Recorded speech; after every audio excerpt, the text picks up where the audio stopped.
انا برضو مش فاهمه اي حاجه من اللي انتي بتقوليها. هو ده اللي حصل من ساعة ما طبت عليا امبارح لحد ما جالها التليفون المريب ده، فطرت زي المجنونة قالت لي مش هتأخر. بس اللي أنا متأكدة منه إن في حاجة كبيرة قوي وراها. سلسبيل اللي شفتها امبارح مش سلسبيل صاحبتنا أبدا. تفتكري عشان كده كانت قافله موبايلها الايام اللي فاتت؟ ما قالتش حاجة، بس كانت على طول ساكتة ومساهمة وفي دنيا غير الدنيا. أنا خايفة لا تكون ورطت نفسها في حاجة كده ولا كده. لا ما تهيأليش، سلسبيل اعقل من كده بكتير. وبعدين هو انا لسه هقول لك مين سلسبيل؟ ما انتي عارفاه زيك بالظبط. أمال بتفسري بإيه اللي بيحصل ده؟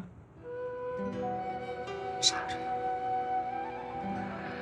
ربنا يستر يا ربي. وانا كنت ناقصه. في إيه؟ مالك يا حبيبتي؟ ايه ده؟ تعالي تعالي.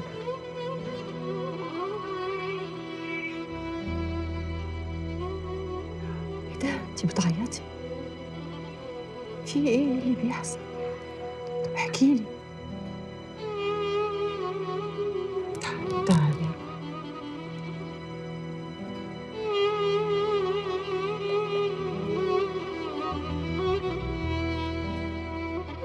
بس خاصمك النبي ما تزعلي مني.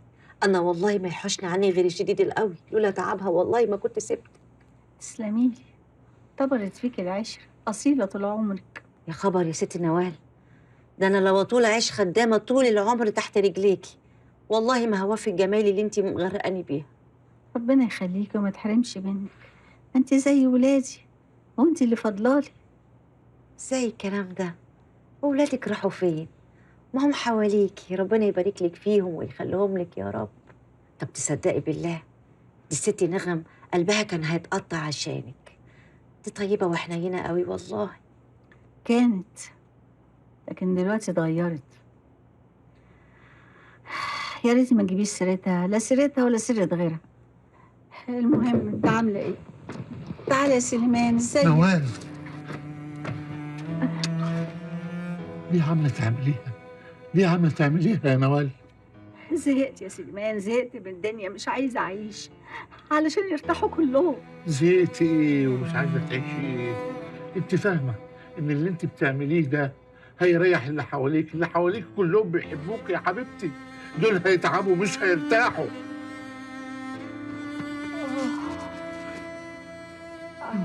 اوعي تعملي كده تاني يا حبيبتي، اوعي تعملي كده تاني.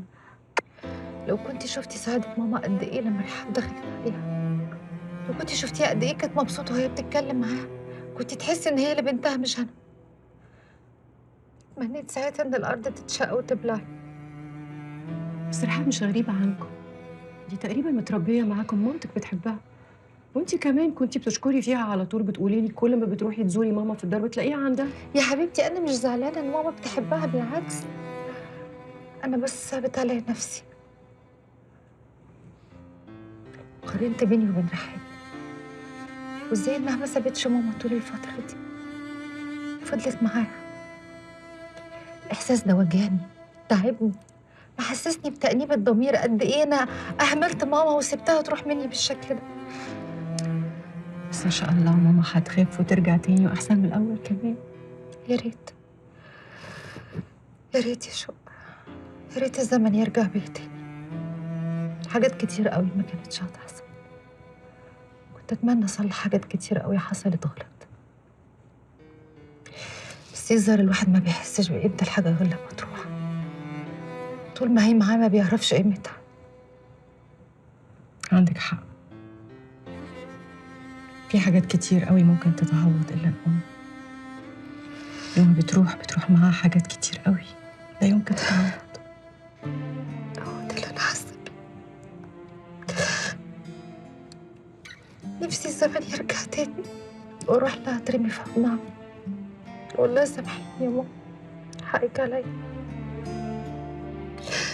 انا ما اعرفش اعيش من غيرك. نفسي يرجع بيا الزمن.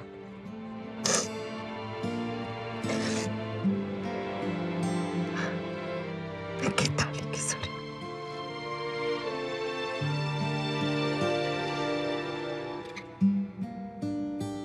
بتعرفي شو؟ الظاهر انه الحكي معك بهذا الموضوع ما رح يجيب نتيجه طول ما انت مقتنعه فيه. عموما انا لازم امشي لانه صار موعد طيارتي، بس انا بدي منك شيء مهم يا دكتوره، بدي اياك تنتبهي على حالك كثير منيح، ديري بالك، انا خايف عليكي، الموضوع مو سهل ابدا.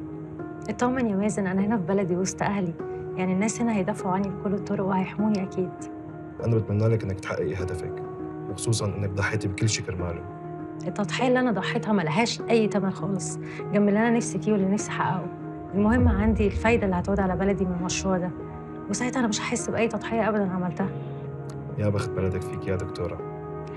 اوعدني ان انا اشوفك تاني يا دكتور مازن. اكيد اكيد يا سلسبيل. بعدين انت لما بدك تنفذي مشروعك بدك مساعدين؟ ولا ما بدك ينال الشرف ان يكون جزء بسيط من المشروع؟ بالعكس بقى، ده الشرف ليا انا طبعا يا دكتور. يلا بشوفك على خير. اشوفك على خير. باي باي. باي باي.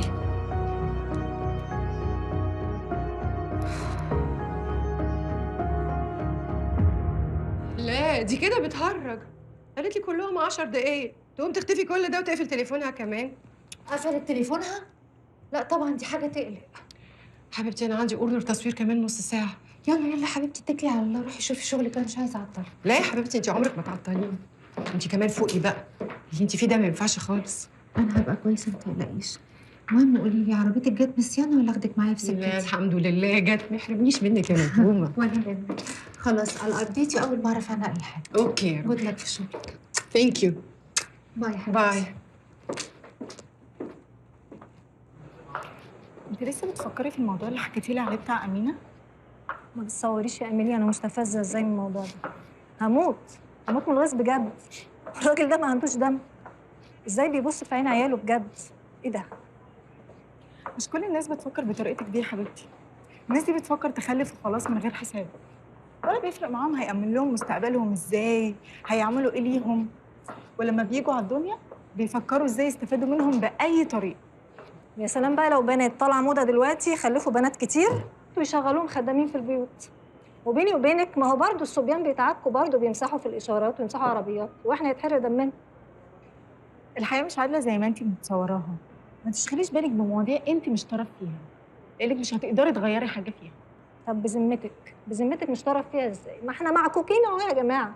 اقول لك على حاجه، ما هو خطاب غلط. يعني انا في التلفزيون مثلا اسمعهم يقولوا خلفوا كتير عشان انا مباه بيكم الامم. طب يا جماعه انت مش عارفك ان الكلام ده صح اصلا؟ ما هو عكس القران يعني. ربنا مش هيباهي بامه ضعيفه، ربنا عايز امه قويه. لا في ايه قرانيه عظيمه بقى بتقول لك الهاكم التكاثر حتى زرتم المقابر. لا الخلفه كتير اكيد مش هترضي ربنا بالمنظر ده ابدا. يا محمد يا محمد افهمني، الراجل ده بتاع كلام مش بتاع افعال. بالظبط كده. ما انت عارفني، انا مش هغير رايي ومش عايز اتعامل معاه، انت اللي اتعامل معاه. يا عم اسمعني بس. بقول لك ايه، اقفل دلوقتي، في مكالمه لازم ارد عليها. سلام.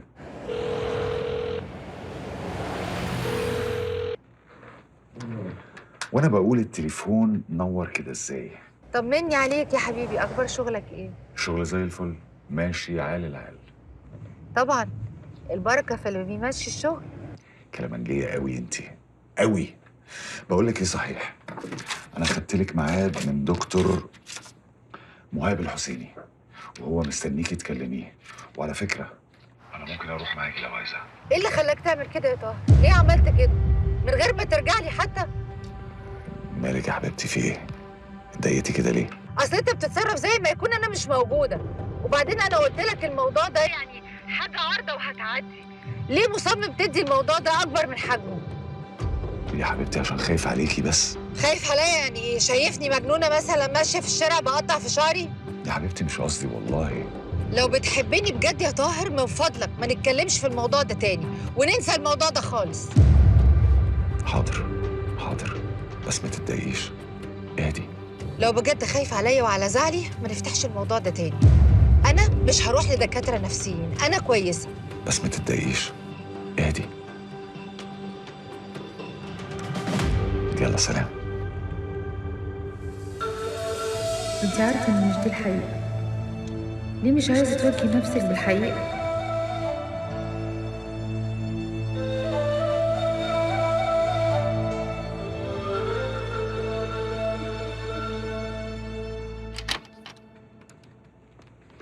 الخير. مساء النور. بروفيسور رياض موجود؟ ايوه، مين حضرتك؟ أنا من تلامذته. اهلا وسهلا، اتفضلي. ميرسي. اتفضلي.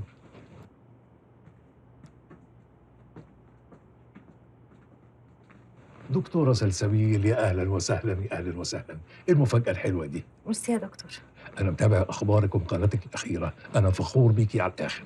تلميذة حضرتك بقى يا دكتور. لا تلميذة إيه؟ أنت بقيتي أستاذة، اتفضلي ارتاحي. أهلا وسهلا. خير يا دكتورة؟ هقول لحضرتك، بس يا ريت توعدني إن الكلام يفضل ما بيننا. مش عايزة أي حد يعرف أي حاجة خالص. ده من رغبتك أنا لازم أحترمها، بس إحنا كده الكلام خدنا. نسيت أقول لك تشربي إيه؟ لا ميرسي ولا أي حاجة خالص. أنا جاية لحضرتك في موضوع خطير جدا. خير؟ أنا واقعة في ورطة كبيرة أوي، مش عارفة أعمل إيه ولا عارفة أتصرف إزاي، ولجأت لحضرتك عشان تفيدني تقولي أعمل إيه. اتفضلي قولي.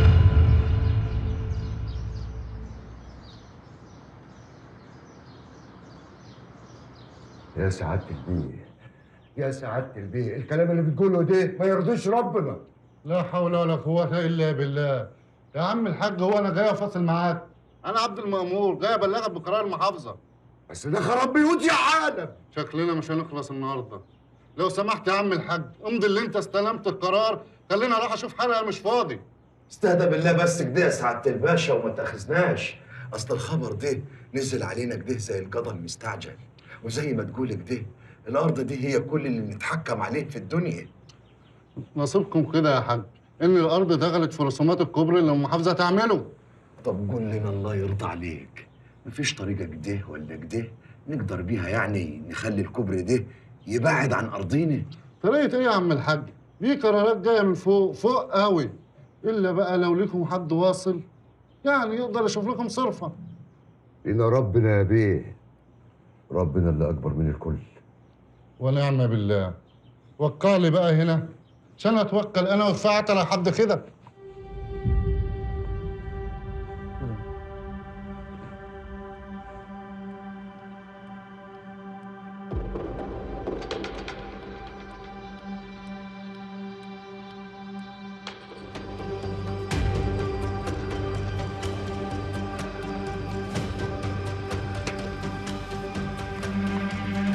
السلام عليكم. وعليكم السلام ورحمة الله وبركاته. لا حول ولا قوة إلا بالله. شفتي؟ قلتلك اهو كلام خالك زي كلامي بتاع امبارح. على فكرة أنا ما قلتش خالص إن كلامك غلط. أنا بس إيه بس؟ أصل أنا شايفة إن أنتوا شايفين الموضوع من زاوية وأنا شايفاه من زاوية تانية خالص، وبصراحة بقى أنا مش مقتنعة خالص بالكلام اللي أنتوا بتقولوه. عارفة ليه يا حبيبتي؟ عشان انتي الموضوع ده بالذات ما بتفكريش غير بمشاعرك، وطبعا رغبتك بان ماما ترجع على البيت ده مخلياكي مش قادرة تفكري في اي حاجة تانية. وده غلط؟ مش غلط يا حبيبتي، مش غلط، بس انت كده عايزة ان كل الناس تشوف الموضوع زي ما انت شايفاه، وعايزاهم يعملوا اللي انت شايفاه المفروض يتعمل، وده مش هيحصل. خير يا دادا؟ أنا آسفة يا هانم، بس في واحدة واقفة على الباب بره بتقول إنها عايزة حضرتك. عايزاني أنا؟ أيوه. ما قالتلكيش اسمها إيه؟ لا ما قالتش، بس هي قالت إنها عايزة حضرتك. طيب عن إذنك يا طاهر. الله حبيبتي يلا.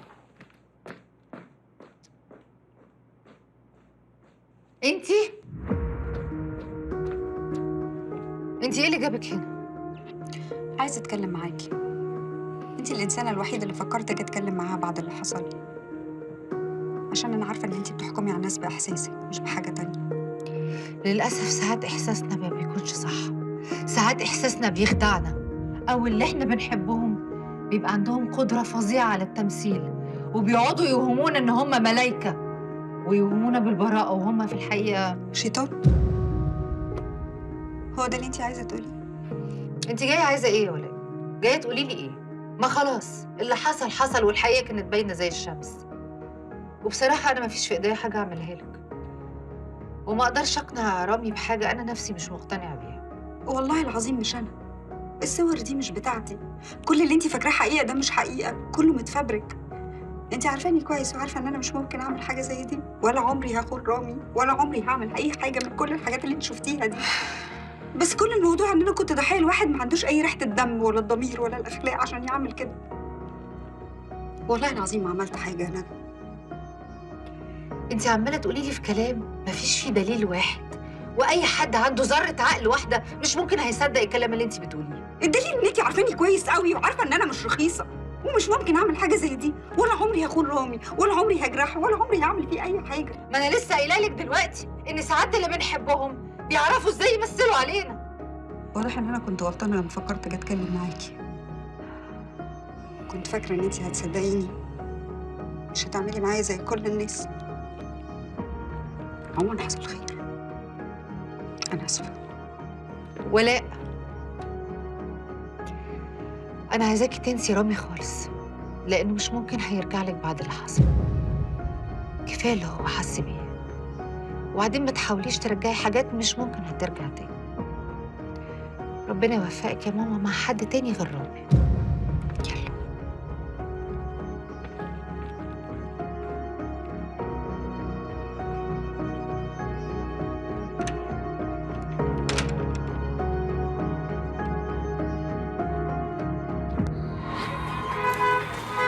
ايه يا حود؟ عامل ايه؟ نايمين ولا ايه يا محمود؟ ماشي.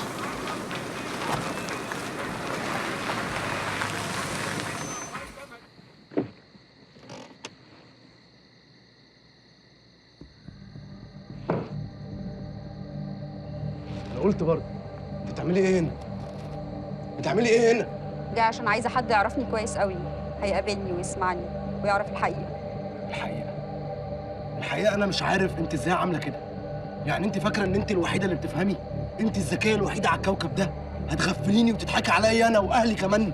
انت عارف كويس قوي ان انا ما بضحكش عليك، وعارف ان انا ما خدعتكش اصلا. إيدك بس من عليا، أنا ما أعرفش حاجة غير إن أنت بني آدمة رخيصة. إيه كنت أنت مدوراها وأنا اللي مسرحك؟ كنت أنت في حضن الراجل وأنا اللي باجي أصوركم؟ والله العظيم ما أعرف أي حاجة عن الصور دي وكلها متفبركة. والله العظيم يسخطك يا شيخ. أنا قلتها لك أكتر من مرة، وبقولها لك أهو لآخر مرة بينا يا ولاء. لا تقربي مني ولا من اي حد اعرفه، عشان انا اكبر غلطه عملتها في حياتي ان انا خليت اهلي يقابلوا واحده زيك.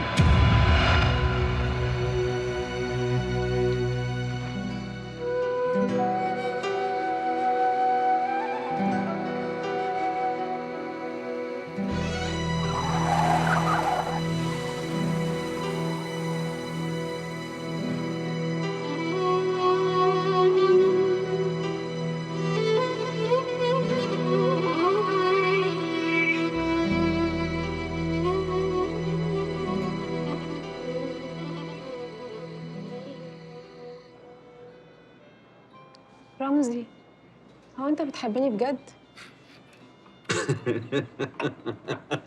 ايه ده؟ هو انا قلت حاجه تضحك قوي كده؟ عارفه يا روحي، احلى حاجه فيكي ان انت جواكي بيبي صغير. بيبي؟ لا مش قصدي بيبي كده او بريجننت، لا. لا انا قصدي يعني تفكيرك عامل زي البيبيهات، وده حلو على فكره، مش وحش خالص، بس برضه ليه عيوبه. ان انت لغايه دلوقتي مش مصدقه ان انا بحبك وما اقدرش استغنى عنك، وان انت كل حاجه في حياتي. طب ليه انا على طول اللي بدور عليك وبفكر فيك وانت على طول مشغول ومش بتعمل معايا كده؟ مين قال كده؟ انا طول الوقت بفكر فيكي، حتى في شغلي بفكر فيكي. شفتي شاعر، الشعر ده ما بيطلعش الا بالحب. اللي بيحب ده لازم يعمل كتير ويشتغل كتير وينجح عشان يحقق للي بيحبه كل اللي هو عايزه. ايوه يا رمزي، بس ساعات كلمه حلوه او ورده بتبقى اهم من فلوس الدنيا كلها. فعلا الكلمه الحلوه والورده مهمين، بس برضه المكانه الاجتماعيه والنجاح والفلوس مهمين قوي. بعدين انت مش بنت اي حد، انت بنت اسماعيل بيه، يعني ليكي متطلبات معينه، مكانه معينه، انا لازم افحت في الصخر عشان احققها لك، عشان تفتخري بيا قدام اهلك. بحبك. ما انا بعمل ايه يا كلاسيك، انا بموت فيك. ايه ده؟ مش دي شوق؟ ها؟ قاعده مع نادر عباس. نادر سليم؟ ايوه نادر سليم بتاع الهدوم. مصمم ازياء؟ ايوه هو ده، صح برافو عليكي، صح. انا سمعت ان هما بيحبوا بعض جدا وشكلهم هيتجوزوا قريب. دي واحدة؟ بصي يا روحي، أنا المعلومة اللي عندي إن شوق ما بتحبش في حياتها غير حاجتين، نفسها والفلوس. طب خلي بالك عشان جايه. ايه الصدف الحلوه دي؟ ازيك يا عبير يا حبيبتي؟ الحمد لله، انتي اخبارك ايه؟ تمام. ازيك يا رمزي؟ أهلا وسهلا. مختفي كده ليه؟ أبدا تحت النظر وشوية مشاغل وكده. ما تيجوا تقعدوا معانا.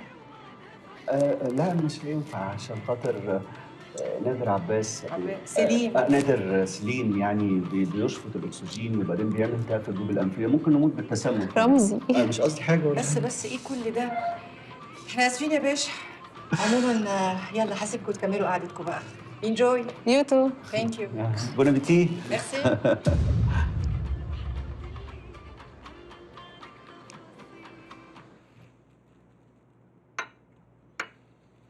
حبيبتي انت مش شايفه انك جيتي عليها شويه؟ يعني كنت المفروض على الاقل تسيبيها تتكلم. هتتكلم تقول ايه يا طاهر؟ ما ياما قالت الكلام ده مره واثنين وثلاثه، ايه اللي استفدناه؟ وبعدين بقى بصراحه انا مجرد ان انا بسمع صوتها بيركبني 100 عفريت. طب ممكن بالراحه؟ على فكره احنا بنتناقش بالراحه. انا اسفه سوري، ما كانش قصدي، حقك عليا. انا بس كل ما افتكر انها خانت رامي ببقى هتجنن. تخيل لما بتبقى حاطط ثقتك في حد وفجأة تكتشف ان الحد ده ما يستحقش.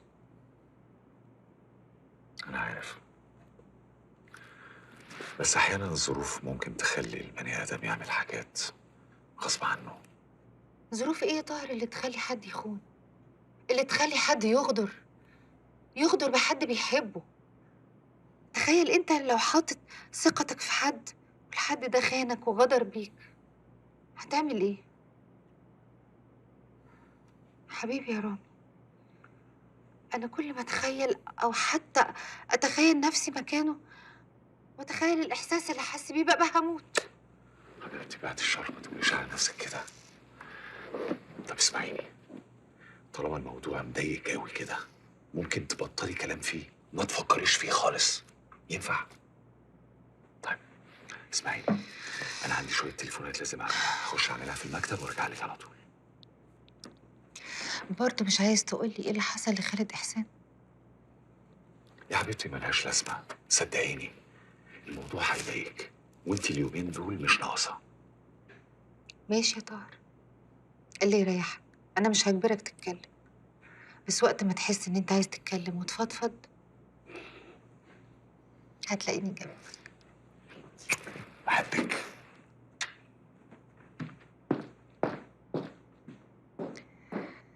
ربنا يخليك ليا يا طاهر.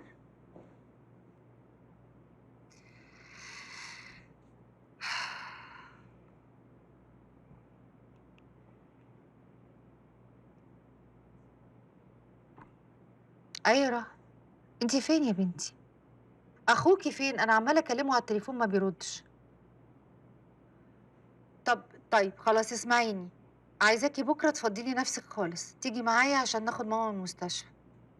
ايوه خارجه بكره ان شاء الله، ولازم تبقي معايا يا رهف. خلاص اوكي تمام، بس من فضلك اكدي على اخوكي. ما اعرفش توصلي له ازاي، المهم تاكدي عليه، وانا مش هنام الا لما اكد عليه. اوكي؟ تتاخريش عليا بكره. تصبحي على خير.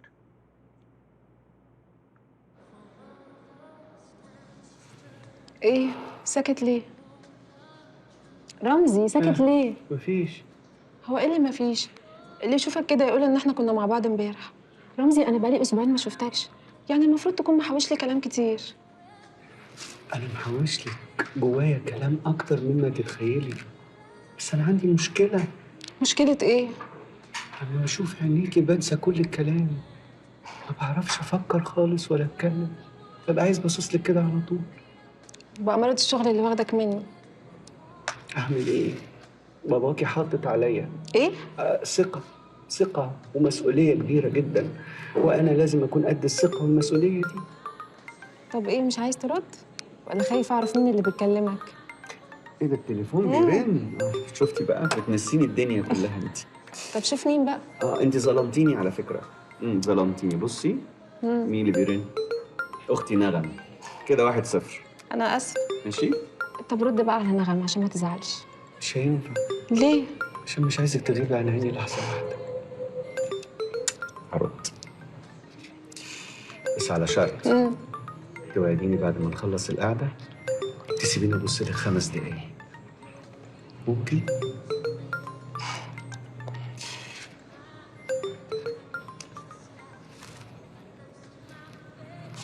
الو. ايه يا رمزي، انت فين؟ خضتني عليك. معلش يا نغم، اصل كنت قاعد مع عبير كده بنتكلم في موضوع مهم. خير يا حبيبتي؟ لا ده كده الموضوع طويل. طب بقول لك ايه، خليني اخلص القعده مع عبير وبعدين اكلمك تشرحي لي الموضوع كويس. طيب يا سيدي، سلم لي عليها، ما تنساش تكلمني ضروري. ها، باي. سلام يا حبيبتي، مع السلامه. موت فيا نغم. خليني ورا الأستاذ رامي، شوف آخرتها معايا.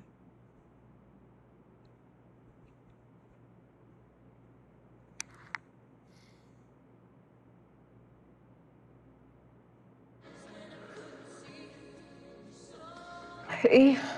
مش عايز تقول حاجة؟ انا قلت لك ايه؟ ما بعرفش اتكلم طول ما انا باصص في عينيكي. طبعا مستعجل ومستني منك رد في اسرع وقت ممكن. ما تقلقش، الورق كله موجود، التقارير الطبيه والتحاليل كلها موجوده عندي. انت بس ركز لي في انك تلاقي لي اكبر مركز لعلاج اورام الكبد. ماشي، مستنيك. سلام.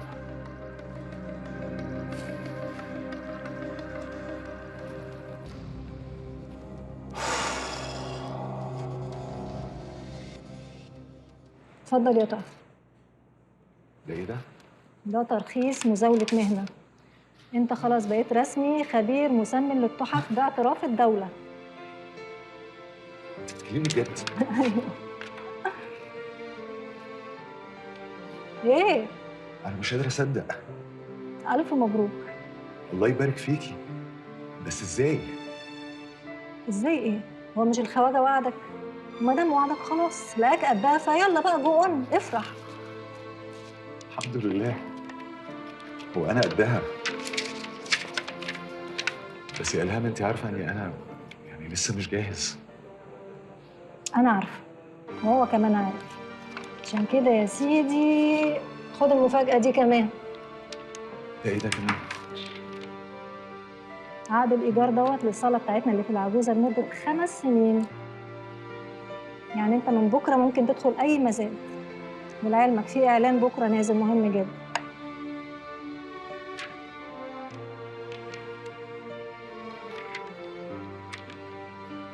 انا مش عارف اشكرك ازاي. ما تشكرنيش أنا، اشكر الخواجة اللي بيحبك وبيعتبرك زي ابنه. ربنا يديم المعروف. هو الخواجه فين؟ انا لازم اشكره طبعا. 5 دقايق بس مع جماعة جوه، يطلع يشرب معاك القهوة وتتكلم زي ما أنت عايز. يلا ألف مبروك. الله يبارك فيكي.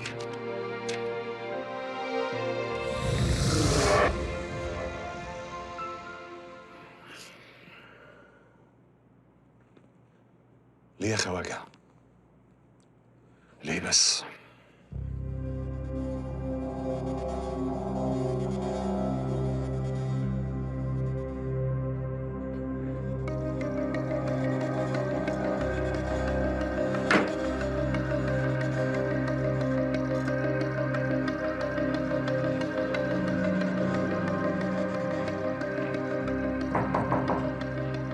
بابا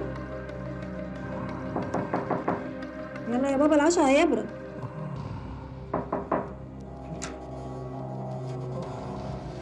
بابا بابا في ايه؟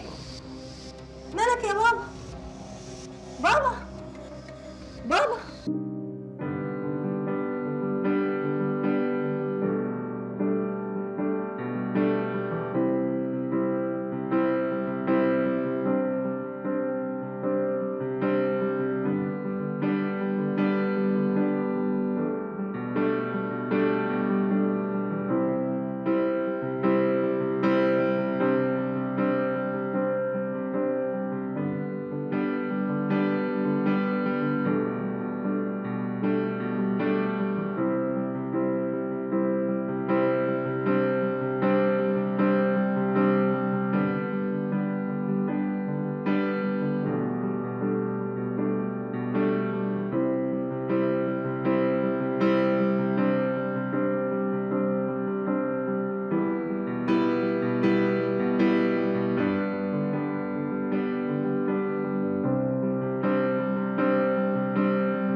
بالهنا والشفا يا حبيبي، كنت هموت من الخوف عليك.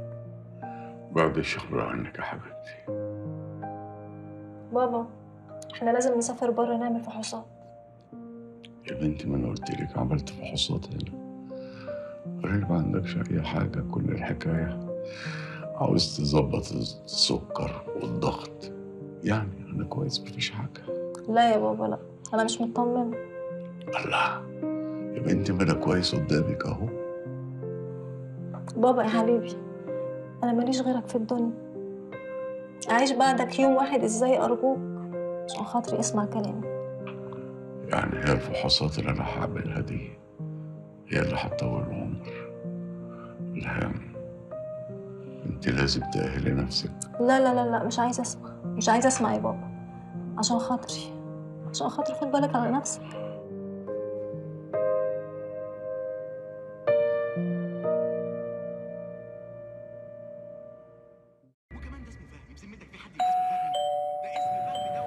ايه ده؟ مين اللي جاي لنا دلوقتي؟ جيب العوائق سليمه يا رب. مين؟ انت ايه اللي جايبك هنا؟ ايه؟ ما كفاكيش اللي عملتيه فيها؟ جايه تكملي عليها هنا كمان؟ انتوا ايه الجبروت اللي انتوا فيه ده؟ انا جايه الحق بنتك. تلحقيها من ايه؟ بنتي مقطوعه من العيال جوه في اوضتها. بنتك في خطر صدقيني. انتي ولاء ولاء ولاء ولاء ولاء بنتي ولاء ولاء ردي عليا ده. انت عملتي كده ليه؟ ولاء عملتي كده ليه ولاء؟ ردي عليا. اطلبي يا سعد بسرعه. نهار اسود. ولاء ولاء ولاء ولاء.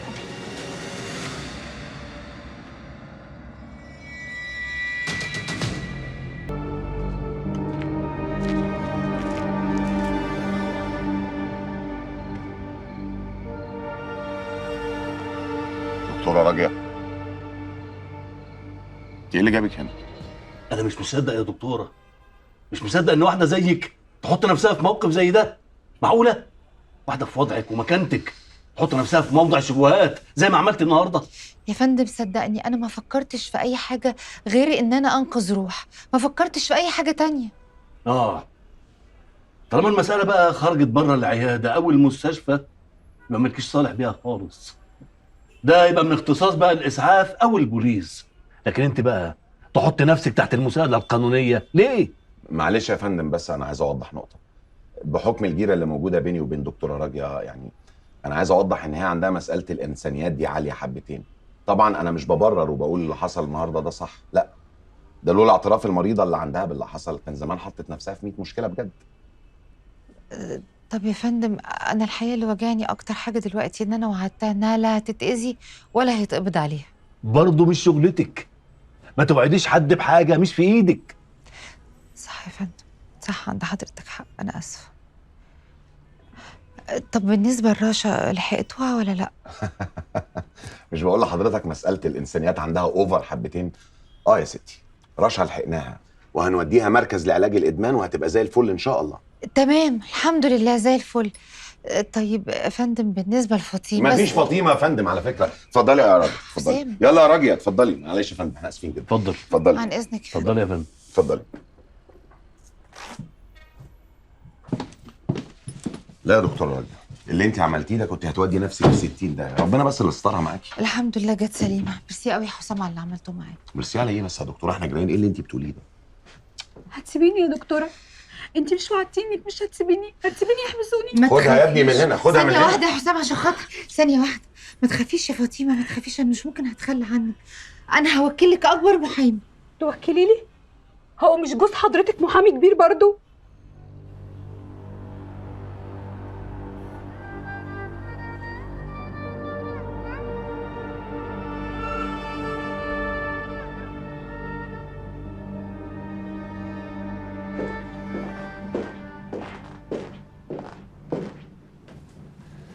انتي خارجة؟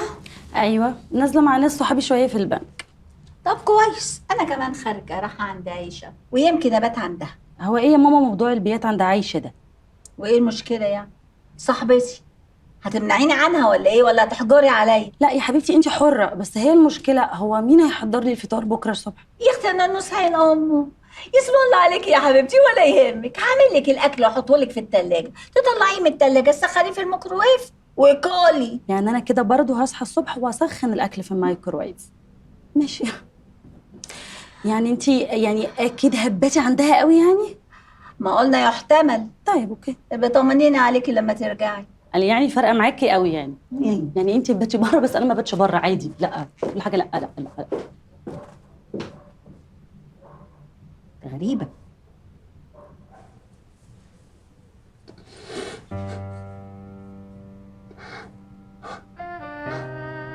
وحشتني يا ماركو،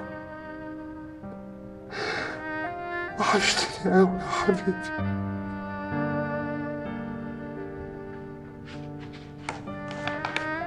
أنا عمالة أدور عليك في البيت كله. هو أنت قاعد لوحدك كده ليه؟ أنا لما لقيتك مش جنبي قلت يبقى أكيد رحت تشرب. وبعدين لما اتأخرت قلت لأ بقى، أنا لازم أنزل أعرف الراجل ده راح فين. أنا أصلي قلقت وقعدت أتقلب يمين وشمال، ولما النوم مرضيش يجيلي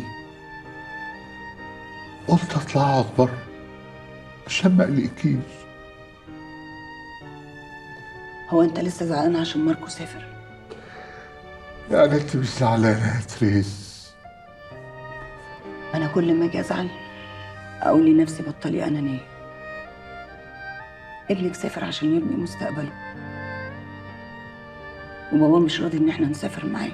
يعني انت عايزاني يا حبيبتي في السن ده اتغرب واسيب بلدي؟ انت تقدري يا تريز تبعدي عن مصر؟ أنا ما أقدرش على بعد مصر، بس كمان مش قادرة على بعد ابني. هو اللي زود الموضوع عندي شوية الموضوع ثابت. صديق عمري جه بعد سفر ماركو. وأنا رحت فين؟ يا حبيبتي انت البركة، أنا ما أقدرش أستغنى عنك. لا ده كلام. اخصى عليك، اخصى عليك يا تريز. بقى بتقولي ده بعد العشرة الطويلة دي؟ عارف يا جورج، أنا بشوف الدنيا بحالتك أنت. يعني لما بكون فرحان بحس إن الدنيا كلها بتضحك في وشي، لما بكون زعلان بحس إن الدنيا كئيبة أوي في عينيا. عشان يا حبيبتي احنا ملناش غير بعض. نزعل سوا،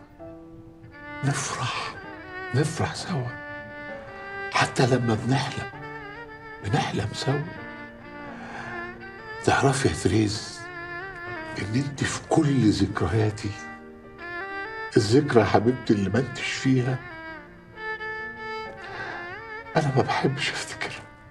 ياه، أنا حظي حلو قوي إن أنا أصحى دلوقتي وأسمع منك الكلام الجميل ده. بس عارف بقى إيه اللي مزعلني؟ إنك كاتم في نفسك.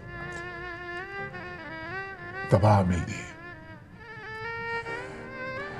طب قولي لي انت ايه الحل؟ مش لاقي حل يا حبيبتي. لو انت عندك حل قوليهولي يا تريز.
يا حاج صفوان ثواني يا عم، اصبر بحسبها لك. حاضر حاضر. يبقى يا سيدي الإجمالي 3,275,000. أيوة يا حاج، صافي 3 مليون مش انت يا حاج صفوان، مش انت. لا، هنتقابل بكره ان شاء الله بعد صلاه العصر. مع الف سلامه، مع السلامه. الراجل يقول عليا ايه؟ بتكلم من عند الكوافير، حبك يعني. يا سلام، قول له المدام، ولا بعد 3 سنين جواز ما ينفعش ابقى المدام؟ والله لو عليا انا اطلع اقول للدنيا كلها وبصوت الحياني انك مراتي، انما اعمل ايه؟ انت خايفه ومرعوبه من ولادك البنات. بجد يا قلبي؟ يا زوزو، انت عارفه انك اغلى حاجه في الدنيا عندي. ربنا يخليك ليا، بس معلش نستحمل شويه عشان نريح دماغنا. لا اله الا الله، واحنا بنعمل حاجه غلط؟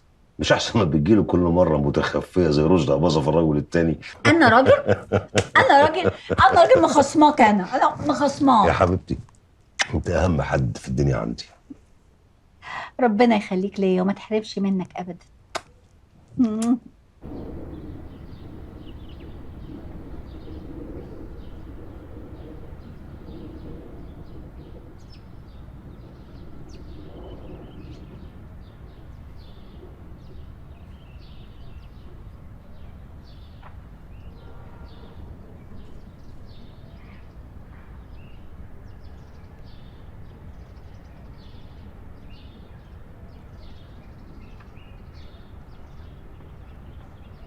السلام عليكم يا رائف يا حبيبي. عليكم السلام ورحمة الله وبركاته. ازيك ازيك يا حبيبي، اخبارك ايه؟ الحمد لله الحمد لله. ازيك يا نسرين؟ الحمد لله. انت عامل ايه؟ اتفضلوا.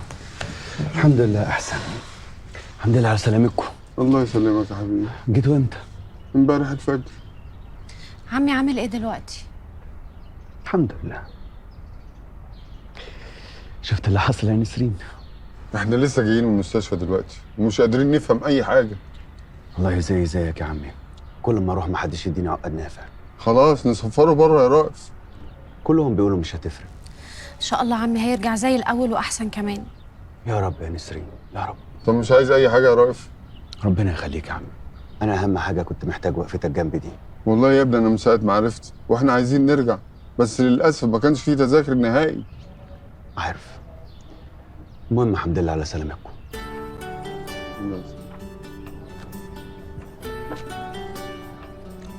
المستشفى خير ان شاء الله. الو. ايه؟ بتقول ايه؟ طيب خلاص اوكي، انا جاي حالا. مع السلامه. خير يا رائف؟ الخير على قدوم الوردين. بابا فاق الحمد لله. الحمد لله الحمد لله يا رب. وانا لازم اروح له دلوقتي. يلا بينا.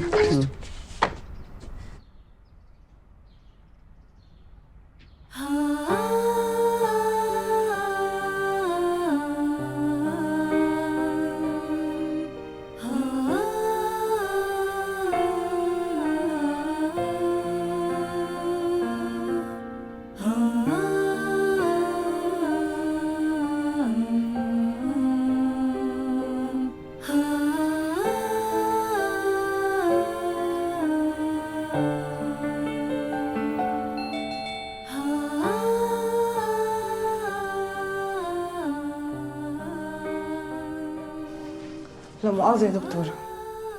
خير في ايه؟ في محضر بيسأل على حضرتك. محضر؟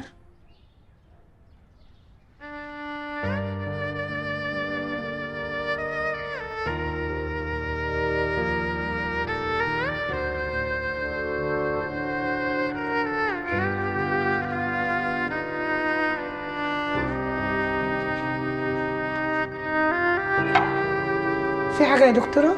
واقفة كده ليه؟ لا مفيش، انا بس اتطلقت.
السلامة حبيبي.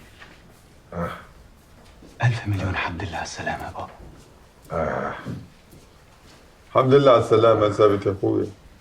ألف سلامة عليك يا عم. لو سمحتوا يا جماعه يا ريت نسيب المريض يرتاح شويه. دكتور احنا لسه داخلين. معلش كفايه كده النهارده.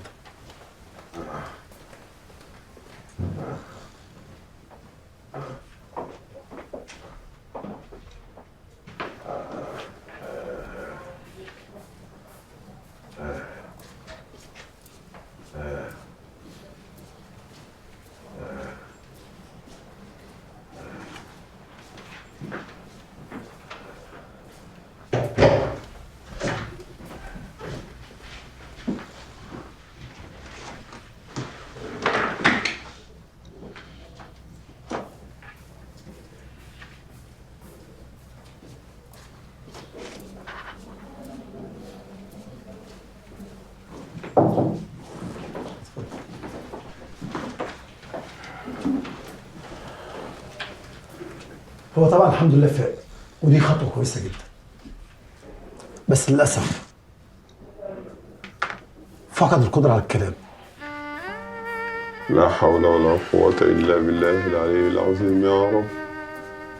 طيب بالنسبة للحركة يا دكتور، حضرتك عارف من الاول يا باشمهندس.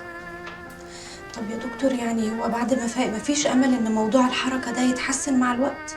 في الوقت الراهن صعب، بس احنا متفائلين ان شاء الله بعد العلاج يبقى في امل. إن شاء الله إن شاء الله بإذن الله. الحمد لله على كل شيء. طيب يا دكتور هو المفروض يخرج امتى؟ لا صعب نقرر دلوقتي، يعني مش اقل من اسبوع على الاقل. تمام.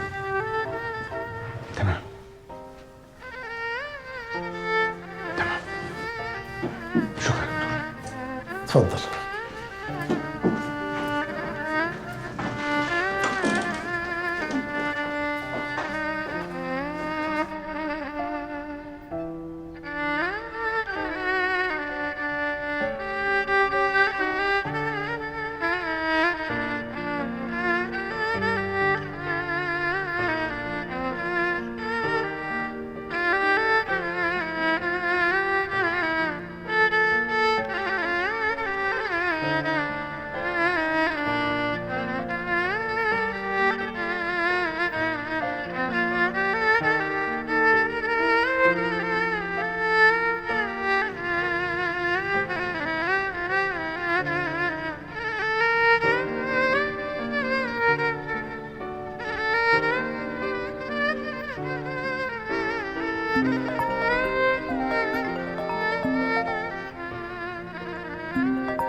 ايوه يا ماما. صباح الخير. لا انا كويسه الحمد لله. يعني ايه صوتي مش كويس؟ لا انا كويسه، يعني انا هضحك عليكي؟ ماما بقول لك ايه، احنا لسه الصبح. طب استني عشان جالي ويتنج، استني ولا اقول لك هكلمك تاني. هكلمك تاني يا ماما. باي.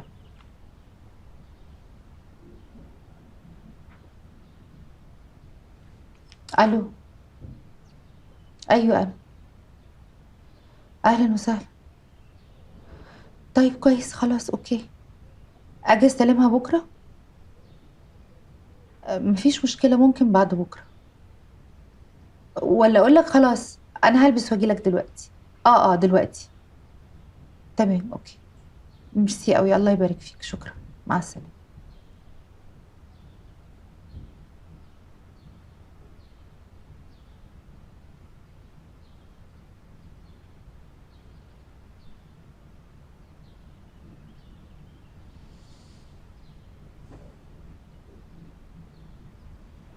اي حسنى، صباح الفل يا حبيبتي. بقول لك ايه، العربيه الجديده وصلت والمفروض اروح استلمها. هعدي عليكي نروح مع بعض وتبقي انتي ترجعي بعربيتي.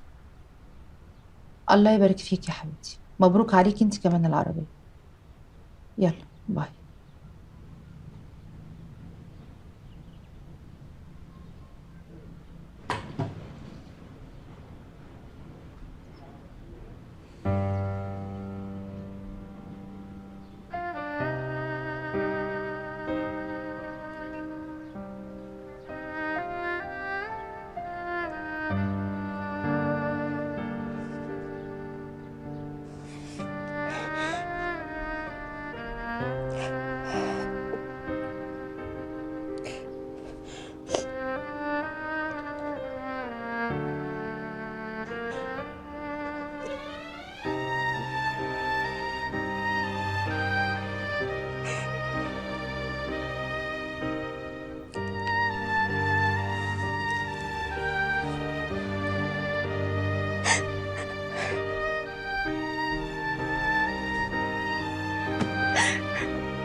ايه مالك؟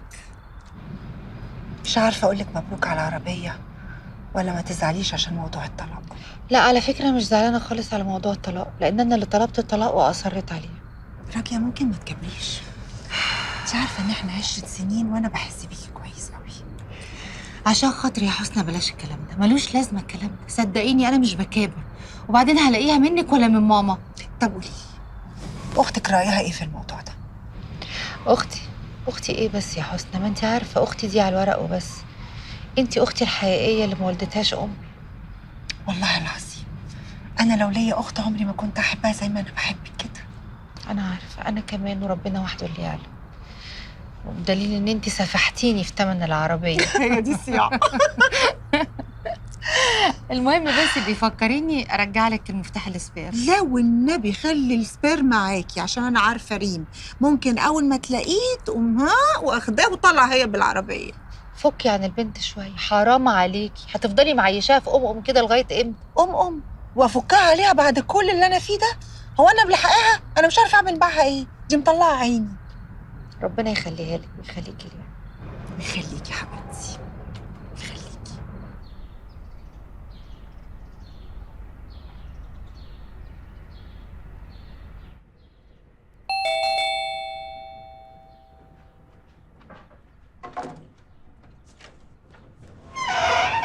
مساء الخير. مساء النور. دكتور الراجية موجودة؟ نقول لها مين حضرتك؟ الرائد معتز السيوفي، مباحث عامة.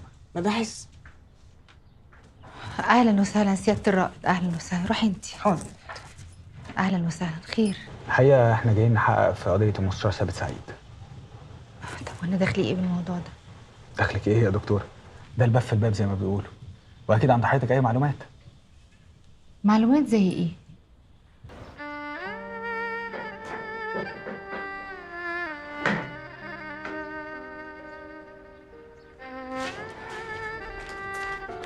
انت رايح فين؟ مطرح ما كنت. هتسافر قبل ميعادك؟ اعمل ايه؟ انت كنت راجع عشان اشوفها، جيت ما لقيتهاش. مير، انا محتاجه ما تسيبنيش. هو اللي محتاج حد يكذب عليه؟ يكذب عليه؟ انا قلت لك الحقيقه.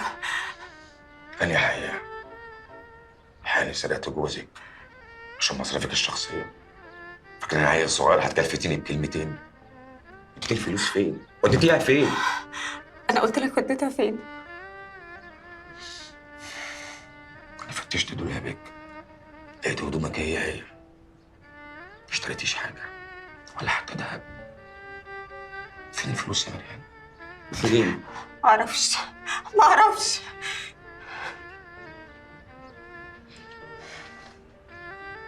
ما تعرفي بيكلميني عشان لو ما عرفتيش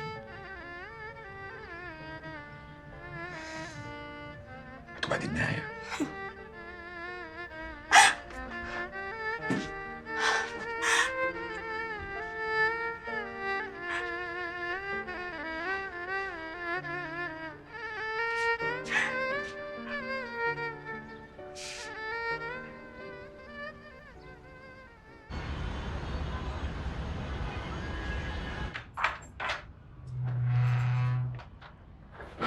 اتفضلي ادخلي.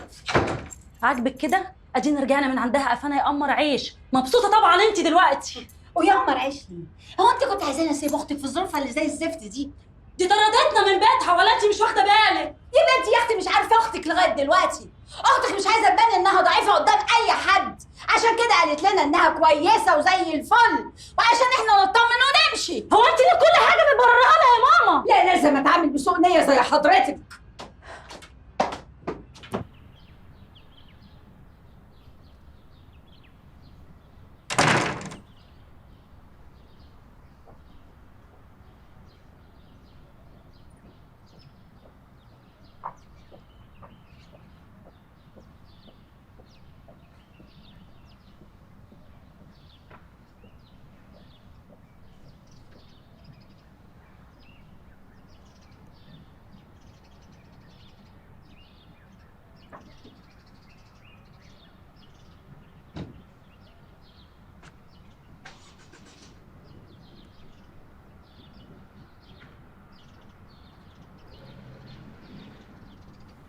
ازيك يا صالح، اخبارك ايه؟ اهلا اهلا يا دكتوره، ايه النور ده؟ ربنا يخليك، انت كويس؟ الحمد لله. واخبار حسن باشا ايه؟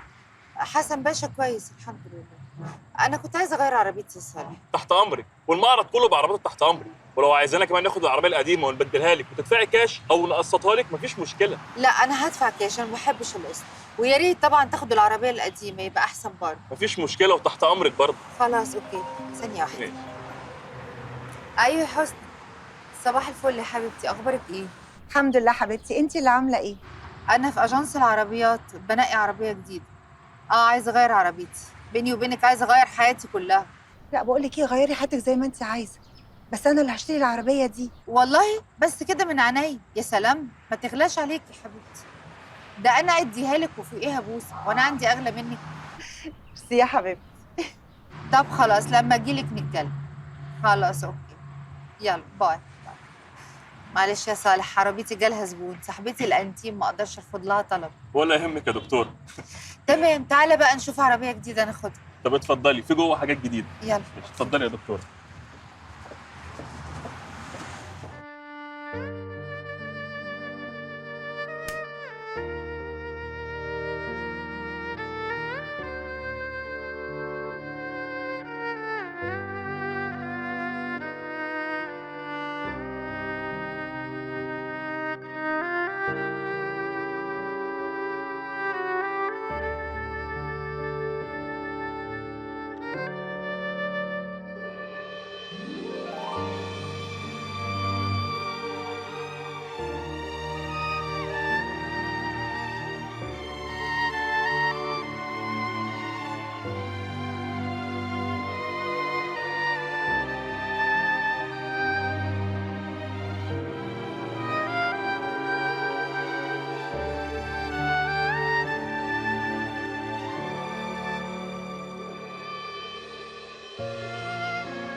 الو، لو سمحت عايز تذكرة على بزوري أول طيارة باسم نهر إبراهيم دسوقي.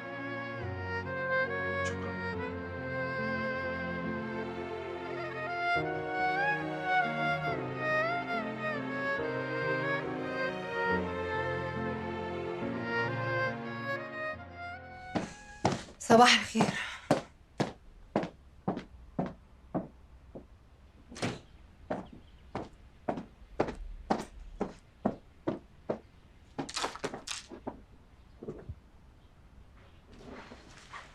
هاي سناء، ايه الاخبار؟ في 3 حالات وصلوا يا فندم.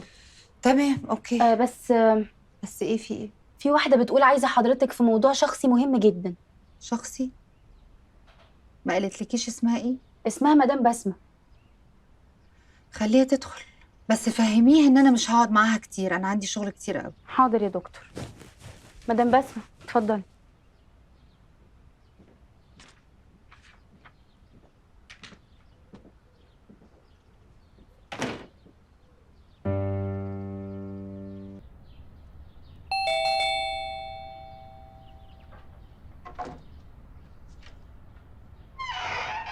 مساء الخير. مساء النور. دكتور الراجية موجودة؟ نقول لها مين حضرتك؟ الرائد معتز السيوفي، مباحث عامة. مباحث؟ اهلا وسهلا سيادة الرائد، اهلا وسهلا. روحي انتي. حاضر. اهلا وسهلا. خير؟ الحقيقة احنا جايين نحقق في قضية المستشار ثابت سعيد. طب وانا داخلي ايه بالموضوع ده؟ دخلك ايه يا دكتور؟ ده الباب في الباب زي ما بيقولوا، واكيد عند حضرتك اي معلومات. معلومات زي ايه؟ يعني حابب اعرف حضرتك كنت فين وقت وقوع الحادث. انا كنت هنا في البيت بتفرج على التلفزيون، وفجأة سمعت صوت ضرب نار. خرجت لقيت انكل ثابت مرمي على الارض بينزف والناس حواليه. ما شفتيش العربية؟ ما شفتيش اللي ضربوه حتى؟ لا انا ما شفتش حاجة خالص. تفتكري المستشار ثابت او ابنه رائف ليهم اي اعداء؟ بالنسبة لرائف ما تهيأليش. رائف انسان مسالم ومحترم ومؤدب جدا ومحبوب. وكان خطيب حضرتك برضه. حضرتك تعرف معلومات زي دي منين؟ ما انا بقول لحضرتك انا مباحث، لازم ابقى عارف كل حاجة زي دي. بس يعني اصل الموضوع كان من فترة طويلة قبل ما اتجوز. قبل ما تتجوزي المحامي حسن سيف الدين، مظبوط؟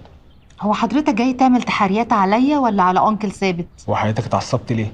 انا ما اتعصبتش، انا بس مستغربة. حضرتك جاي تعمل تحريات عني ولا على انكل ثابت؟ لا هو كده حضرتك فهمت الموضوع غلط خالص. انا طبيعي ان انا بعرف معلومات زي دي، لان انا بحقق في الموضوع ده بقالي كتير. هستأذن حضرتك لو قدرتي توصلي لاي معلومات تفيدنا يا ريت تكلميني، ده الكارت بتاعي. اكيد حاضر. بعد اذن حضرتك. اتفضل.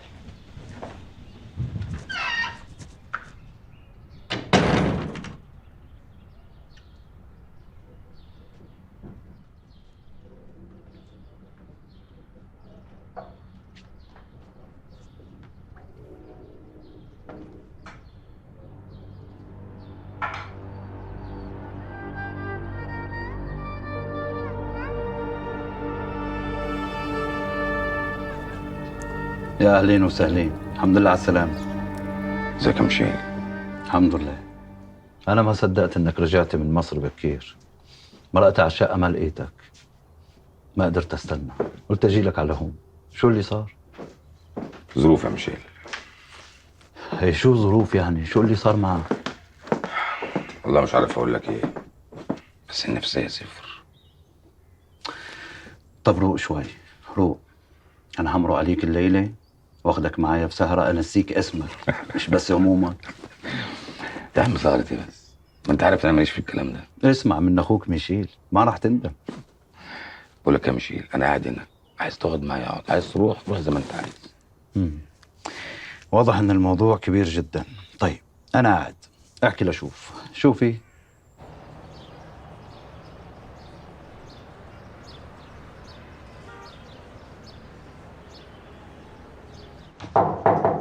صباح الفل يا ست نجمة الإعلام العربي كله. خير يا حمدي، مالك داخل فرحان كده ليه على الصبح؟ جايب لك حتة خبر بنا ما هي استاهل عليه مكافأة. خير. صباح الخير يا أستاذ محمد. الواد ابن محمود البقال جارنا في المنطقة طلع ليه واد صاحبه شغال في المستشفى اللي فيها المستشار ثابت، وهو اللي بيكتب إذن خروج المرضى، فكلمه قدامي واتفق معاه إنه يبلغنا يعني بميعاد خروج المستشار، فساعتها هنبقى إحنا أول ناس في مصر كلها نعرف الخبر. وحشة الفكرة ولا إيه؟ يا ابن الذين يا حمدي، بجد أول مرة تجيب لي خبر عدل. الله ربنا بيكرم صدقيني. ده أنا لسه كنت قاعدة عمالة أفكر هعمل إيه في الموضوع ده. وتفكري ليه وأنا موجود؟ ما تقولي لي وأنا قصرت معاكي. لا إيه رأيك في حمدي؟ جدع يا حمدي. ما كنتش عارفة أوري وشي فين لرئيس التحرير. عارف لو السبق ده حصل هيصرف لنا مكافأة كبيرة. بجد؟ يعني لو كده ساعتها اجيب بقى وحش الاسفلت، ميكروباص 14 سقف عالي، والمكنه الياباني الاوسوزو بقى، وتكييف مركزي، والكراسي ثابته مش قلابه عشان، وطرقه كده في النص تحسسك ان في براح، والموتور خارجي مش داخلي عشان الصهد ما تجيش عليا وانا سايق، واكتب عليه من ورا البطه المرتاحه للنقل والسياحه. ايه يا حمدي؟ هتنقطني يا حمدي، اطلع بره. انا نفسي اجيب اطلع ميكروباص. بره. انا نفسي، حاضر. انا طب محمد اجيب سجق اجيب لك؟ ماشي يا محمد.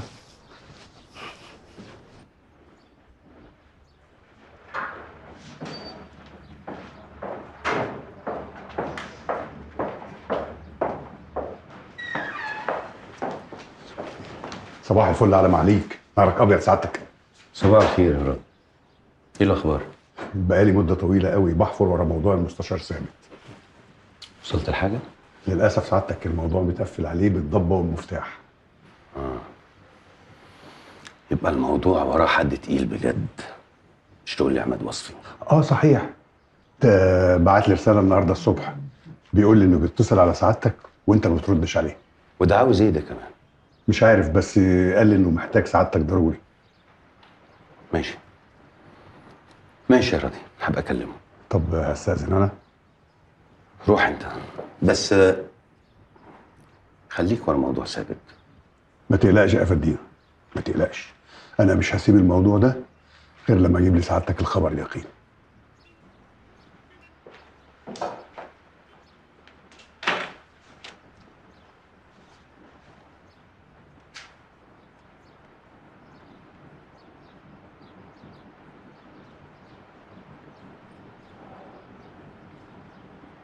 يا عماد،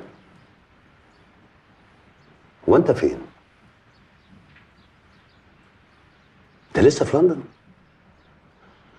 طيب انا لقيت مكالمات كتير، في جديد؟ ايه يا ناير مالك؟ انت من ساعة ما رجعت من السفر وانت مش مركز خالص. اشكرك جدا، انت انقذت حياتي النهارده. على ايه بس؟ يا ابني ده احنا اخوات. شغلانتنا دي يا عم ناير مش عايزة سرحان، عايزة تركيز وانت سيد العارفين. يا راجل ده انت كنت هتضيع نفسك النهارده. الحمد لله، ربنا ستر.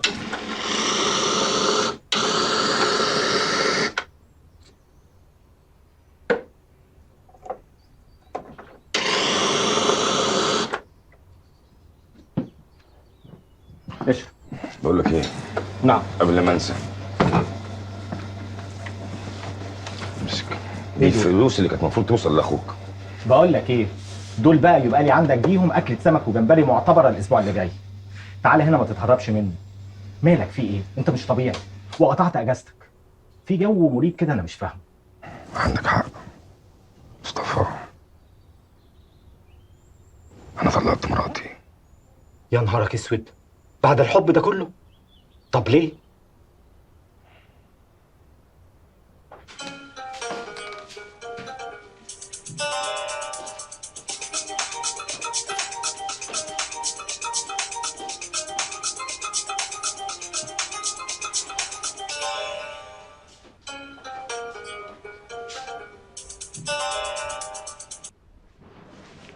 يا ايمي، ازيك؟ والله يا ايمي تعبانه قوي، بقالي كام يوم مش عارفه في ايه. وانت كمان يا حبيبتي. طب ايمي هكلمك تاني.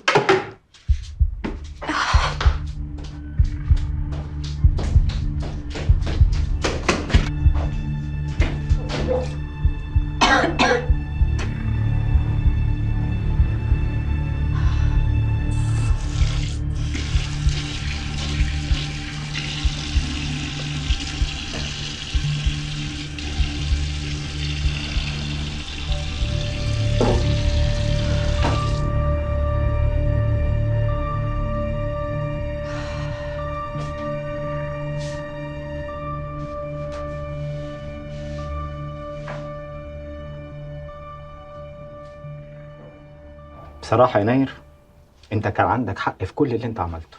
انت صاحبي، انا مش هغشك. الجوازة دي كلها من الاول كانت غلط في غلط، لانها حضرتك كانت مبنية على العاطفة مش على المنطق والعقل. وبعدين انا متهيالي انه صعب، وصعب قوي كمان بعد اللي حصل ده، انك كنت ترجع تثق فيها من تاني. لانك كنت طبعا هتقعد هنا على نار تقعد تقول يا ترى هي بتعمل ايه من ورايا دلوقتي وهتدخل نفسك في مليون دوامه. لا لا لا لا، انت اتصرفت صح يا ناهر. انا تعبان طول الوقت بفكر فيها، مش عارف اقفل صفحتها. يا سيدي البعد بينسي كل حاجه، واحسن حاجه بقى ان انت في بلد وهي في بلد، وزي ما بيقولوا البعد جفا. تفتكر اقدر انساها؟ افتكر وانا متاكد كمان، وانت بكره تشوف بنفسك. بس اهم حاجه بقى انك لازم تركز في شغلك ومستقبلك، لان هو ده اللي هينفعك يا صاحبي.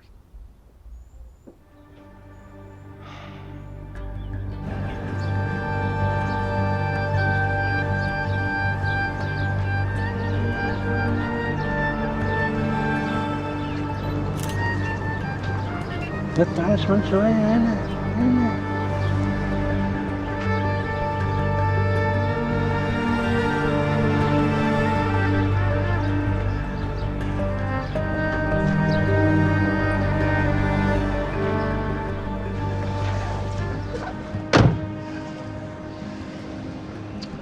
انا مش فاهم، انت هتسيبهم يمشوا كده؟ مش وقته يا حمدي. هنتحرك وراهم صح؟ لا. هو قال لي لا. يا استاذه، ده مش دي الفرصه اللي انت مستنياها؟ انا دافع ابن محمود البقال ورقه ب 100 جنيه، هتدهاني انت؟ يا ابني افهم، لو نزلنا رحنا لهم في لحظه زي دي هيبقى شكلنا رخيص قوي يا حمدي. لا ما عندكيش تعالى يا استاذه، الفرصه دي مش هتيجي تاني. مش هنزل يا حمدي. حمدي، الصحفي اللي ما عندوش مبدأ وما بيقدرش مشاعر الناس ما يستاهلش يشتغل الشغلانه دي. احنا مش باباراتزي يا حمدي. طب شوفي هتقولي ايه بقى رئيس التحرير يا ماماراتي؟ شيخه انا دافع كل ده زفت على دماغي ولا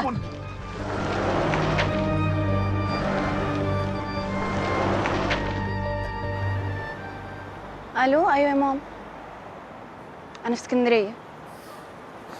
هرج ايه؟ لا وانا هرج ليه؟ هو في ايه يا ماما؟ انت بتكلميني كده ليه وانا عيله صغيره ولا ايه؟ طب بقول لك ايه، خلاص انا اصلا كنت بكلمك علشان بس اطمنك عليا واقول لك ما تقلقيش. يلا سلام. حسنى اهدي بس بالراحه، بنتك خلاص ما بقتش عيله صغيره. اهدى ايه؟ البنت سافرت اسكندريه من غير ما تقول لي. لا كلمتك وقالت لي. يعني بتحطني قدام الامر الواقع. ما انا هي ما قلت لك ما تخنقيهاش، وادي النتيجه هي دلوقتي قررت ونفذت. طب اعمل ايه؟ قولي لي اتصرف ازاي واعمل ايه؟ انا هسافر لها اسكندريه. بطلي جنان، هتسافري اسكندريه دلوقتي تقولي ايه؟ تمشي في الشوارع تقولي بنتي تايهه يا ولاد الحلال. طب اعمل ايه؟ قولي لي اتصرف ازاي واعمل ايه؟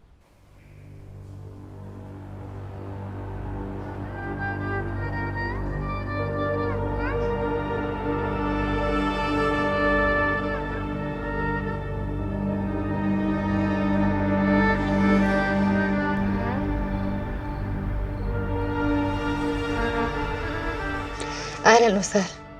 قولي لي بقى بتشتكي من ايه؟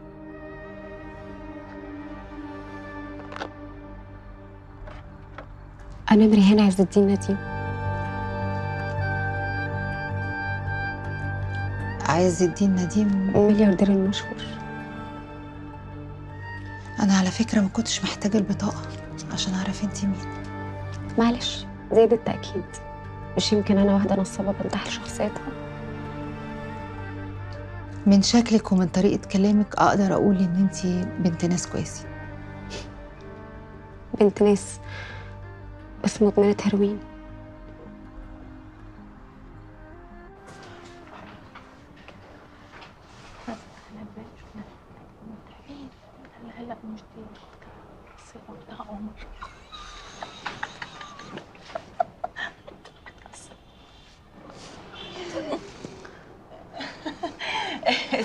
طب يا عمير ثانيه واحده وجايه. لا يا حبيبتي خدي راحتك، انا ممكن اروح واعدي عليكي وقت تاني. لا لا لا لا ثانيه واحده وجايه على طول.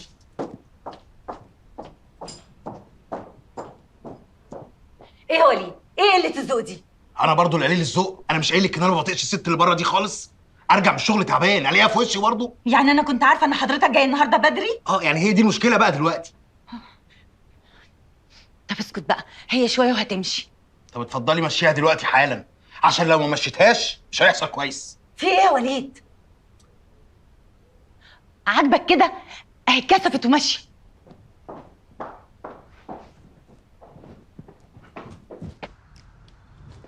وهي دي كل حكايتي، وما كدبتش في ولا كلمة قلتها لك. وجوزك فين دلوقتي؟ رجع أبو ظبي تاني، واحدة صاحبتي شغالة في المطار جابت لي اسمه من رحلة الطيران. كل المدة دي انت ما حاولتيش تتصلي بيه؟ حاولت أكلمه كتير قوي بس مش بيرد عليا، حتى حاولت أكلمه على تليفون المكتب، أول ما سمع صوتي قفل السكة في وشي وعملني بلوك من كل حاجة. واضح طبعا انه خلع رسمي، وأنا مش قادرة ألومه، هو عنده حق. تحبي اتدخل واحاول اوصل له؟ لا يا دكتورة، كفاية كده. أنا حاسة إن أنا كرامتي بقت خلاص في الأرض. طب ليه ما حاولتيش تتصلي بوالدك؟ أهو ده بقى المستحيل بعينه. أنا لو رجعت لبابا وأنا مدمنة كده مش بعيد يقتل ناير فيها. ناير؟ الله، طب وناير دخله ايه في الموضوع؟ هو كده، أي حاجة بتبقى حجتها ناير. انتي مش متخيلة هو بيكرهه ازاي. بصراحة لو خلع بالطريقة دي من حق أبوك يكرهه، بس برضه من حق ناير إنه يعرف إنك حامل، وإنه يعرف على الأقل إن في بيبي جايله في الطريق. ولو ابني اللي في بطني ده حصل له حاجة بسبب الهباب اللي أنا باخده، تفتكري ناير ساعتها هيسامحني؟ انتي حكايتك معقدة قوي يا مريان.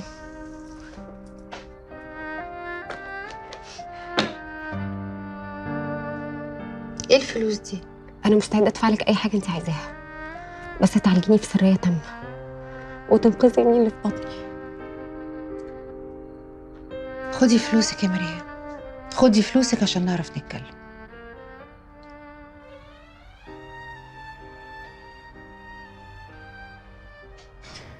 انت يا حسام ما قلتليش ليه على موضوع راجية ده؟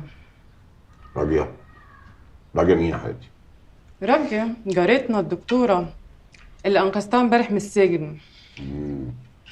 وانت عرفتي الموضوع ده ازاي يا روحي؟ هي قابلتني امبارح في السوبر ماركت وقعدت تحكي لي وتشكر لي في شهامتك وجدعنتك معاها. ما انت عارفه يا حبيبتي، انا ما بحبش احكي اسرار شغلي لاي حد مهما كان ربنا خلقه. طب ودي فيها ايه لما تقولها لي يا حسام؟ ازاي يا نفين؟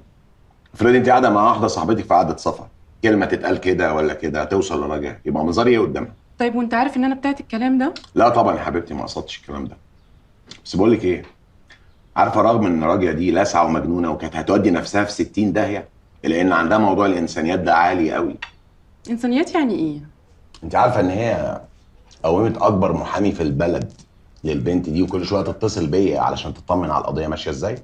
وانت بقى مبسوط ان الهانم كل ساعه والتانيه بتكلمك؟ يا بنتي حرام عليكي، الست متجوزه ما ينفعش تتكلمي عليها بالشكل ده.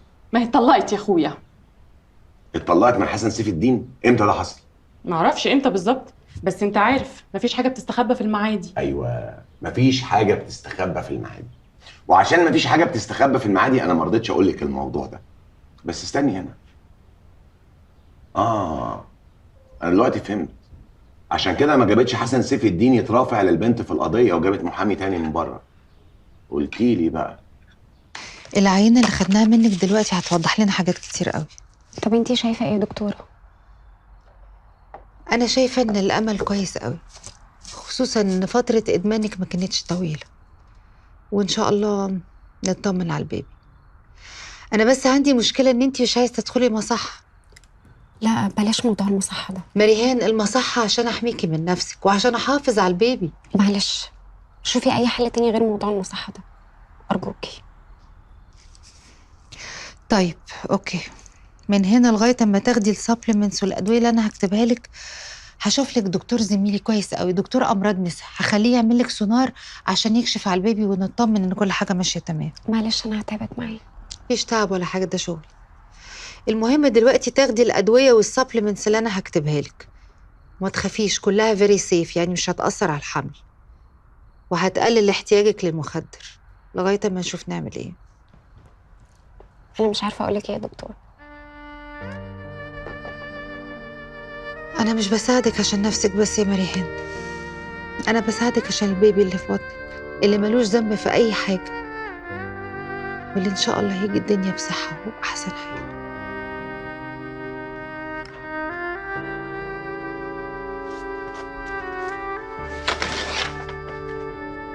اتفضلي.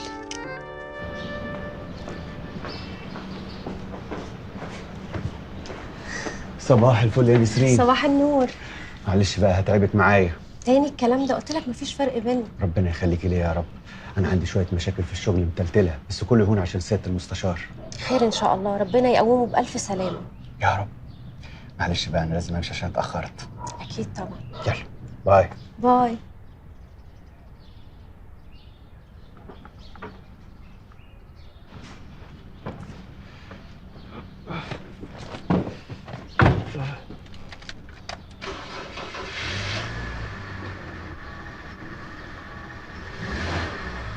بقول لك ايه، انا لازم اعرف انت نازله في انهي اوتيل. في ايه يا ماما؟ ما تهدي شويه. على فكره انا مش عيله صغيره، وبعدين هما يومين وراجعه. هو انت مش بتثقي فيا؟ اثق فيكي ايه ونيله ايه بس؟ انت فين؟ ما هو انت لو بتاخدي وتدي معايا كده في الكلام كنت قلت لك انا فين وبعمل ايه. بس والله العظيم انا عارفه لو قلت لك انا فين هلاقيكي طب عليا دلوقتي. استغفر الله العظيم يا رب. استغفر الله العظيم. يا بنتي انت عايزه تموتيني؟ يا ماما موتك ايه بس؟ ايه الاوفر ده؟ لا حول الله يا رب. ماما سلام دلوقتي عشان انا عندي شغل، وبالليل ان شاء الله هبقى اكلمك قبل ما انام. يلا سلام. ريم استني بس. ريم الو، انت يا بنت؟ يا كلبه يا كلبه، بس ترجعي.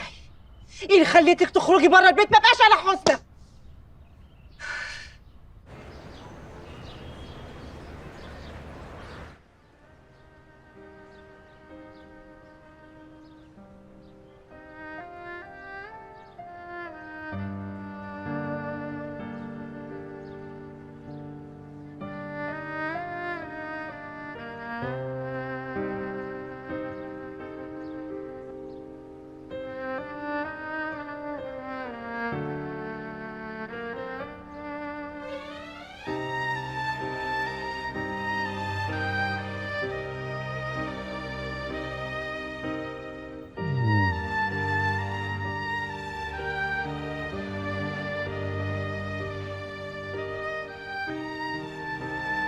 مالك يا رائف؟ ايه؟ مش عارف يا باسم، المصايب نازله ترف على دماغي ومش عارف اعمل ايه. حتى النهارده جيت الشغل عشان اشتغل معرفتش. الله صحيح، هو انت سايب بابا مع مين؟ مع نسرين بنت عمي. طب كويس انك لقيت حد يؤتمن تسيبه معاه. الحمد لله طبعا. بس موضوع نسرين بنت عمي وعمي ده بصراحة عامل لي مشكلة، مش عايز اتقل عليهم أكتر من كده. يا حبيبي ده أخوه وبنت أخوه، وإيه المشكلة في كده؟ هم دول أغراب؟ هتقول لي اتقل وما اتقلش؟ يا حبيبي يا حبيبي أنت في حاجات ما تعرفهاش. طيب ما ترسيني في إيه؟ نسرين بنت عمي مالها؟ يعني بحس من طريقتها معايا كده ونظراتها إنها معجبة بتحبني كده يعني. تصدق فعلا عندك حق، دي مشكلة كبيرة قوي. هو في حد يطايل حد يحبه في الزمن ده؟ يا ابني مشكلة فعلا، مشكلة. بالعكس أنا شايف إنها مش مشكلة، لأنها هتحاول تقرب لك وتحبك وتعمل لك كل اللي أنت عايزه عشان ترضيك. يا ابني أنت مجنون؟ يعني أستغل بنت عمي وأقول لها إن أنا بحبك عشان خاطر تقف جنب أبويا؟ أنت مجنون يا ابني، أستغلها؟ هو أنا بقول لك استغلها؟ بقول لك ايه، هي بصراحة بنت كويسة وفيها مميزات الدنيا كلها. بس يبقى تتجوزها. يا ابني يخرب بيت بقك على اللي انت بتقوله. انا هي حلوة وكويسة لكل الناس طبعا، ودي حاجة حلوة جدا، لكن بالنسبة لي انا هي اختي. اختك؟ ده انت فقري، ولا تلاقيك صحيح مش قادر تنسى حبيبة القلب. بقول لك ايه، انت تسكت خالص وتخرس بدل ما اطردك من هنا، انت فاهم ولا لا؟ ما هو انا كده لما اجي لك على الجرح تقول له اسكت وما تسكتش. يا عم انساها بقى، ده انت لو بتحب انجلينا جولي كان زمانك نسيتها. باسم قوم اطلع بره. يلا قوم امشي يا اخي، قوم خليني اشوف شغلي. انا ما عملتش حاجه النهارده خالص والناس هرياني تليفونات. ماشي يا عم الباشمهندس، خلص شغلك. استأذن انا. ماشي، خلي بالك من نفسك. حاضر.